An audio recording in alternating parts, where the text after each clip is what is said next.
Sziasztok! Ebben a videóban ismételten hoztam nektek egy ilyen olcsó heti menüs tervet. Ismételten egy fix kerettel próbáltam dolgozni, ugye a múltkori videóban 7000 forint volt a maximum, amit költhettem egy hétre, kettőnkre, és most is ezt próbáltam követni, egy picit lett több, mint 7000 forint, ide kiírom a pontos összeget, hogy mennyit is költöttem most erre a hétre, kettőnknek, hogy ebédet tudjak főzni. Nem mondanám el ismételten a szabályokat, amiket ugye követtem ebben a kísérletben. Azt az előző videóban ugye láthattátok, és hát feltételezem, hogy nagyon sokan, akik most ezt a videót nézik, látták az előzőt is. A célja a videónak az az, hogy ötleteket adjak másoknak, akiknek egy kicsit szűkösebb a kassa, és hogy meg kell tervezni ugye egy hétre való ebédet, akkor ebben próbálok én igazából segíteni. Úgyhogy rögtön mondanám is azt, hogy mi lesz az ebéd így az egész hétre. A mai napon fogok csinálni tojásos nokedlit, ehhez vettem ugye ezt a fejsalátát, vettem 1 kiló lisztet, és vettem egy tojást, vagy hát 12 darab tojást, ugyebár a liszt és a tojás nem az összes lesz felhasználva a mai ebédre, ami a tojásos nokedli lesz salátával. Annyit próbálok pont csinálni, hogy az ma el is fogyjon. Most arra is törekszek, amit kaptam előző videómhoz így visszajelzéseket, hogy ne legyen étel, amit 3 napig kell enni, illetve hogy majd legyen leves is legközelebb. Ezért van az, hogy akkor most csinálok egy ételt, amit csak 1 napig eszünk, és akkor a többi ebédek, amik készülni fognak, azokat 2 napig esszük majd mindegyiket. Kedden és szerdán csinálok borsólevest répával, csipetkével. Ezt a kilós zacskó borsót, ennek a felét fogom felhasználni majd ehhez a leveshez. A másik felét meg egy másik ételbe használom majd fel. Ugye vettem répát, vettem 3 szem hagymát, de csak az egyik fej hagymát fogom felhasználni a leveshez, és ugye a lisztből meg a tojásból csinálunk csipetkét. A második, úgymond ezen a 2 napon, az pedig túrós tészta lesz, ehhez vettem ugye tejfölt, túrót, illetve túrót és tejfölt, és egy zacskó ilyen kocka, nagy fodros kocka tésztát. Igyekeztem eleget tenni annak, hogy leves is legyen most ezen a héten, mert a múltkorinál sokan hiányoltátok.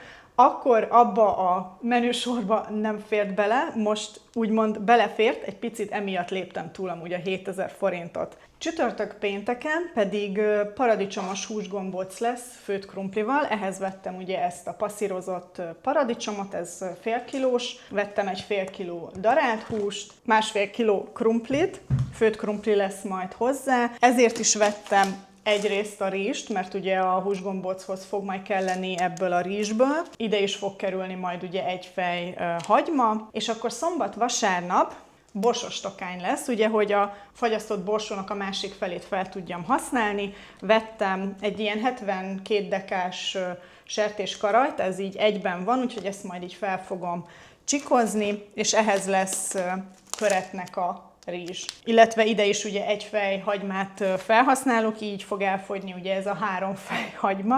Úgyhogy ez lesz a menüsor erre a hétre. Ismételten természetesen mindegyik ételnek az elkészítését megmutatom, hogy én ugye hogyan csinálom ezekből az alapanyagokból. Amit még mindenképpen szerettem volna mondani, hisz ugye hatalmas sikere lett az előző videónak. Amikor itt ezt most forgatom ezen a napon, már 80 000-en megnézték, ami felfoghatatlan, tehát hatalmas szeretet is érte, de azért természetesen ilyenkor olyanok is megtalálnak, akiknek van esetleg véleményük a videóról, nincsen ezzel semmi probléma, viszont mivel ugye rengeteg kommentet kaptam, volt egy ilyen pattern, amit úgy észrevettem, és szeretnék mindenképpen ezekre majd reagálni is ebben a videóban, így ebédek előtt-után, addig megfogok egy témát, amiről csak röviden beszélek és reagálok rá, de a lényeg, hogy izgatottan várom ismét azt, hogy ezt a menüsort elkészítsem, hisz ugye a cél mindenképpen az, hogy esetleg nektek adjak ötletet, inspiráljak titeket, megmutassam azt, hogy igenis azért lehet viszonylag olcsó alapanyagokból finomat, laktatót készíteni. Nincs más hátra, mint hogy a mai napon megcsináljuk akkor ezt a tojásos nokedlit.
Ez egy olyan egyszerű étel, de mégis olyan finom, és pedig ugye igazából csak liszt, meg tojás, meg sóbors, ugye, amit a tojásba raktam, amiben ugye megforgattam. Nagyon jó. Nincs más hátra, mint hogy ezt ugye elfogyasszuk, és amint ezt megettük, érkezem az első komment reakcióval.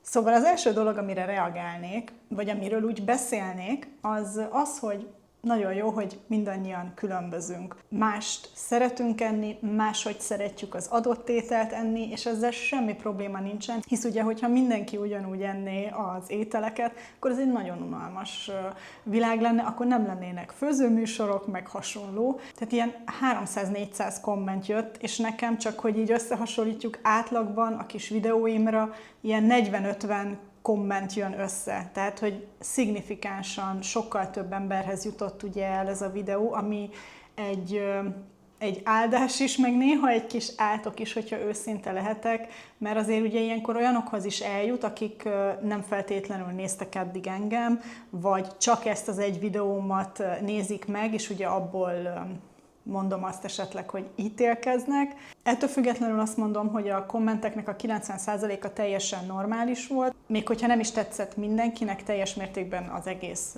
menüsor, de normálisan fejezték ki azt, hogy esetleg nekik mi nem tetszett, tehát hogy lehetett erről beszélni. És akkor van ez a 10%, ami ugye azzal jön, hogy ha túl sok emberhez eljut a videó, akkor igenis vannak olyan kommentek, amiknek ugye nem feltétlenül örülök annyira, de ezek is ugye mind hozzájárultak ahhoz, hogy ennyi emberhez ugye eljutott. Azért jók ezek az ilyen kis főzőműsorok, vagy az olyasmi, amit én is ugye csinálok, hogy a mindennapokat mutatom meg, hogy ugye miket eszünk. Lehet ötleteket merni másoktól, inspirálódni, hogyha nem is feltétlenül pontosan ugyanúgy szeretnél valamit elkészíteni, de motivációt kaptál arra, hogy valami hasonlót te is csináljál, tehát hogy nekem tényleg ez a célom ezzel az egésszel, nem csak ezzel a videóval, hanem úgy a csatornával. Ez lett volna az első téma, amit így gondoltam az elején leszögezek, és biztos, hogy majd a következő napokban is ugye ételek, amiket én csinálni fogok, azt nem feltétlenül csinálja ugye mindenki így, meg nem feltétlenül csinálom én is így, hisz ugye most limitált a büdzsé, amit ugye használhattam ezekhez az ételekhez, tehát hogyha én is több pénzzel tudok gazdálkodni, akkor még ezt vagy azt ugye vettem volna hozzá. Mivel ugye akkor elfogyott a tojásos nokedli, ahogyan ugye terveztem is, holnap akkor ugye megcsinálom a borsólevest és a túros tésztát. Második nap van, és mint mondtam, ezen a napon fogjuk megcsinálni ezt a zöld borsólevest, amiben fog kerülni répa, hagymát ledinsztelek, és még meglátom, hogy rakok-e bele végül csipetkét, ez majd így kialakul, de a lényeg, hogy van hozzá alapanyag. Amit én szoktam csinálni, mert ugye nem használok leveskockát, az az, hogy mikor a hagymát jól ledinszteltem, én a sárgarépát rakom bele először a lábosba, és hagyom egy jó 5-6 percig, hogy dinsztelődjön, mert ugye akkor kezdi el kiengedni ezt a sárgás színt. És ez fog adni egy szép színt a levesnek, és hogyha ez megtörtént, akkor adom hozzá a zöld borsót, és ennek a felét fogom kb. Csak felhasználni, mert a másik fele menni fog a borsostokányhoz, amit majd jó pár nap múlva fogunk megcsinálni. A túros tésztához meg kifőzöm az egész tésztát, és amit vettem túrott tejfölt, azt összekeverem már így előre külön, egy 4 evőkanál cukorral, hagyom, hogy a cukor abban felolvadjon, és hogyha kifőtt a tészta, akkor még viszonylag langyos állapotban keverem hozzá ezt a túros tejfölös keveréket, mert így akkor egész jól elosztódik ugye mindenhol, és nem így külön-külön kell adagolni, így akkor be van keverve már az egész. Felaprítom azt a pár zöldséget, amit kell, és akkor neki is látok.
El is készült minden. A levest amúgy 1 liter vízzel öntöttem fel, került bele só, bors és paprika, semmi más. Amúgy annyira jó íze lett így is, hogy nem raktam bele leveskockát vagy zellert, mert ugye tényleg hagytam, hogy a sárgarépa engedje ki ezt a színt, meg ezt az ízt. Tényleg olyan jó kis nyári íze van ennek a cukorborsónak. És végül nem raktam bele csipetkét, mert így is viszonylag sűrű lett, és nem akartam még több legyen, most ez hülyén hangzik, de hogy ugye csak 2 napig szeretnénk enni ezt a levest, meg ugye majd a tésztát. Nekem ez így teljesen jó, annélkül is tökéletes íze van, úgyhogy nagyon finom lett ez a leves. Azt még elmondom, hogy konkrétan túrókrémet vettem, de annyira nem vettem észre, hogy nem sima, ilyen rögös túrószerű valamit vettem, mert ugye amit veszek laktózmentes túrót, az nem ilyen állagú, és ugye ugyanolyan kis dobozban volt, már úgy elszoktam attól, hogy nem laktózmentes túrót veszek, hogy csak fogtam, levettem a polcról, ami úgymond ugye a legolcsóbb volt, és hát ez lett, de így is ugyanúgy jó íze van, és túró íze van, csak ugye nincsenek benne ezek a kis túró szemecskék. Megesszük a levest, és akkor megkóstolom a tésztát is. Na, ha már így állva mertem ki a tésztát, akkor állva kóstolunk. Ezen nagyon mit elrontani nincsen igazából. Tészta, tejföl, túró és cukor.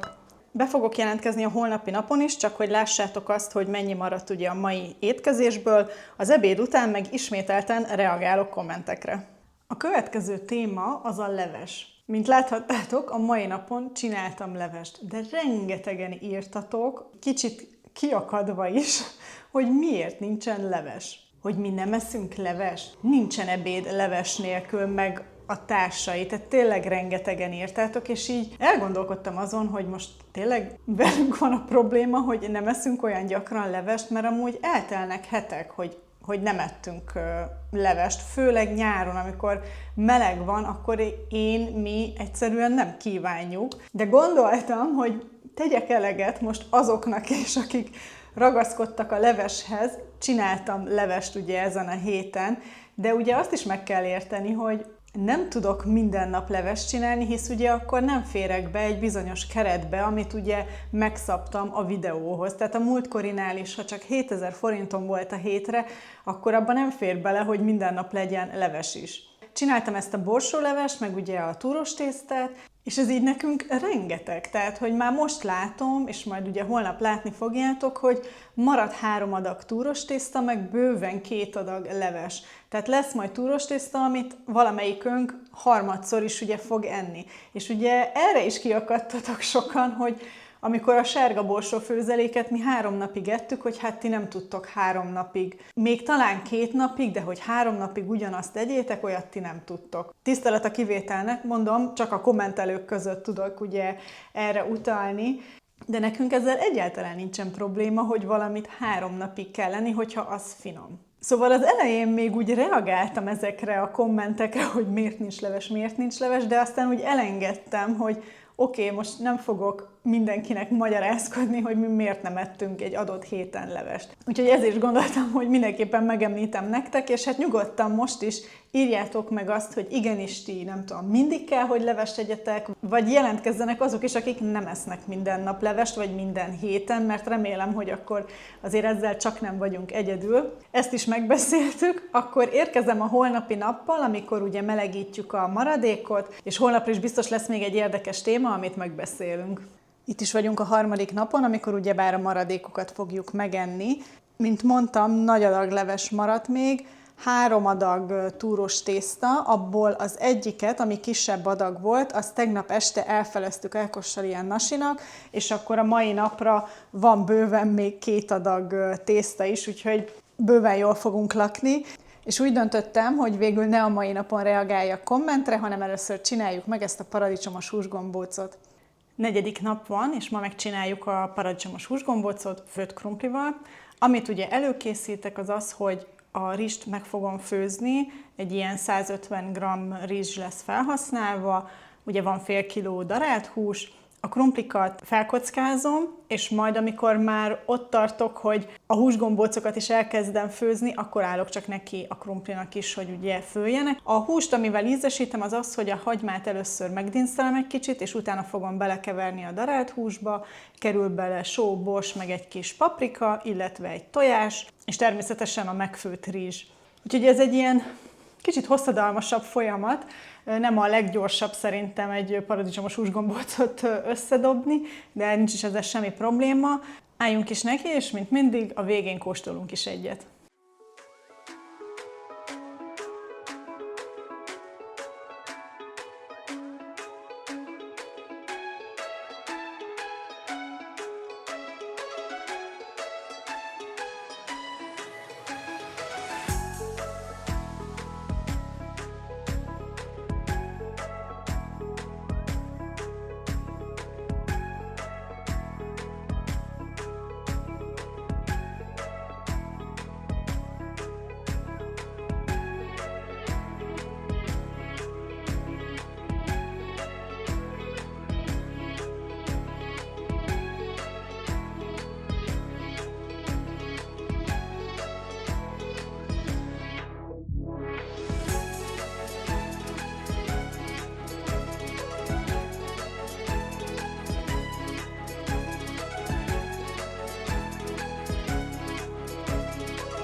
Ötödik nap van, és ez azt jelenti ugye, hogy ma esszük meg a húsgombócnak a maradékát, de amit láthattátok, ebből is sikerült 5 adagot csinálni, ahogyan a túrós tésztából is, tehát eddig 2 étel volt, amit valamelyikünk 3-szor evett. Tehát, hogyha ti esetleg nagyobb étkőek vagytok, akkor is simán tudtok ezekből a mennyiségekből 2 napig enni, hogyha ugye ketten vagytok. Nagyon finom lett, nem volt már lehetőségem kóstolni ott veletek. Tovább tartott, mint gondoltam, majdnem 2 órát elszöszöltem ugye vele, és szerettem volna, hogy Ákos ehessen ebédet már, és nem szerettem volna még ezzel húzni az időt, de a lényeg, hogy nagyon finom lett, és tök jól kijött az, hogy a krumpliból is annyi lett, hogy erre az 5 adagra elég. Úgyhogy most megebédelünk, és jövök egy újabb kommentreagálással. Röviden csak azt a témát szerettem volna itt megbeszélni, mert nagyon sokan rákérdeztetek, hogy reggelire és vacsorára mit ettünk, hogy egész nap csak ezt ettük, és hogy más nem, és hogy hol van a reggeli és a vacsora. És nem tudom, hogy ez nem jött le teljesen a videóban, akkor remélem, hogy ebben úgy jobban egyértelmű, nem tudom, hogy csak ebédeket terveztem meg, mármint, hogy ez nem jelenti azt, hogy nem eszünk reggelit és vacsorát, csak a büdzsé, meg ez a menütervezés, ez csak is az ebédről szól, és ha valaki ugye szeretné látni azt, hogy reggelire vagy vacsorára miket eszünk, a bevásárlós videókban ugye ott vannak az alapanyagok, nagyon sokszor elmondom, hogy miből mi készül. Nem mindent veszek fel, mert az tényleg nem azt mondom, hogy lehetetlen, csak ugye rengeteg idő, hogy most azt is mindig dokumentáljam, meg szerintem A reggeli meg a vacsora az nem mindig annyira változatos, mint ugye az ebéd, és ezért inkább az ebédre fókuszálok ezekkel a videókkal, meg nagyon sok miket ettünk videóban, és inkább az ebédeket dokumentálom, illetve természetesen, hogyha sütöttem. Úgyhogy tudom ajánlani azokat a videókat, hogy esetleg nézzétek meg, mert sokan vagytok, akik csak ezt a videómat látjátok, és nem feltétlenül mentek át másik videókra, és ezáltal ugye az jött le nektek, hogy mi csak ennyit eszünk egész nap. Szóval ez a keret, amit ugye az élelmiszerekre költöttem, az csak is az ebédről szól, és gondoltam ezt ismételten itt leszögezem. Úgyhogy remélem, így is érdekes, hogy csak az ebédről van szó, és annak az összegéről, hogy az mennyibe került, mert ez így lesz a jövőben is, hogyha csinálok még ilyen videót. Már csak 2 nap van vissza, úgyhogy érkezem is a holnapi ételrel, amit együtt elkészítünk. Elérkeztünk a 6. napra, a 4. és egyben utolsó ételhez is, amit ebben a videóban elkészítek. Ismételten ebből az ételből is ugye 2 adag lesz, holnap is fogjuk fogyasztani a 7. napon, és ezzel záródik is a videó. A mai napon, ha még nem felejtettétek el, borsos tokány fog készülni rizssel, felhasználom a maradék fagyasztott borsót, amit vettem, a maradék egy fej hagymát, a rizsből fogunk használni, természetesen a karajt is fel fogom majd csikozni, só, bors, fűszerpaprika, ezzel fogom ízesíteni, ugyan nincs más hátra, mint hogy elkészítsük az utolsó ételt is.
Na gondoltam, amíg még rotyog itt a sarokban a borsos tokány, addig elmondom az utolsó ilyen komment kategóriát, amiről beszélni szerettem volna, hogy ne ezzel zárjuk a videót, hanem inkább a kóstolással. A másik kategória, amit úgy viszonylag gyakran megkaptam, az az, hogy miért nem raktam még bele ezt, hogyha ezt raktam volna bele, akkor finomabb lett volna. Tehát nagyon sok ötletet kaptam arra, hogy hogyan csinálhattam volna másképp az ételeket. Tehát szerintem ezeknél az embereknél nem teljesen jött le az, hogy ugye én egy fix keretből dolgoztam, tehát limitálva voltak az alapanyagok, amiket ugye felhasználhatok, és ugye ez volt a kihívásnak a lényege. Ez a kihívás lényege ezen a héten is, tehát én sem feltétlenül csinálok meg ugye minden ételt, amit ezen a héten csináltam ugyanígy, ahogy most, mert ugye ha nagyobb a büdzsé, amit ugye használhatsz, akkor sokkal kreatívabban tudsz főzni. Amikből maradt alapanyag, ami átmehet a következő hétre, az rizs, a liszt, illetve 3 darab tojás maradt. És még visszatérve egy kicsit erre a típusú kommentre, hogyha ugye látni szeretnétek azt, hogy amúgy általában hogyan főzök és miket, ezt a miket ettünk videóban tudjátok a legjobban megnézni, hogy mennyivel vagyok ott esetleg kreatívabb, vagy mennyivel több és más fűszert vagy élelmiszert használok. Lassan lejár a rizs, még konkrétan 1 perc van, és ez is szerintem mindjárt készen lesz a hús, úgyhogy nekiállhatunk az ebédnek.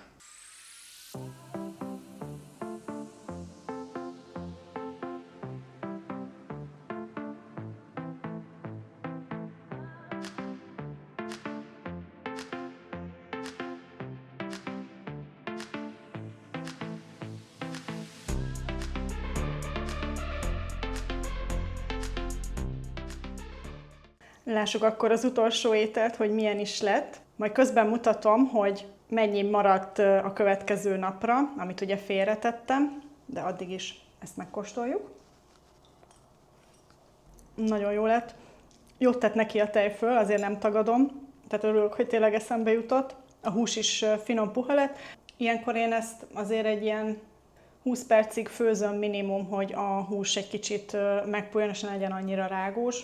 Úgyhogy én ezzel az étellel búcsúzom is ebből az olcsó menühetes videóból. Remélem, hogy tetszett ismételten, és hogyha igen, akkor megköszönöm, hogyha lájkoljátok, hogyha nem szeretnétek lemaradni videókról a jövőben, mindenképpen iratkozzatok fel a csatornára. Találkozunk a következőben. Sziasztok!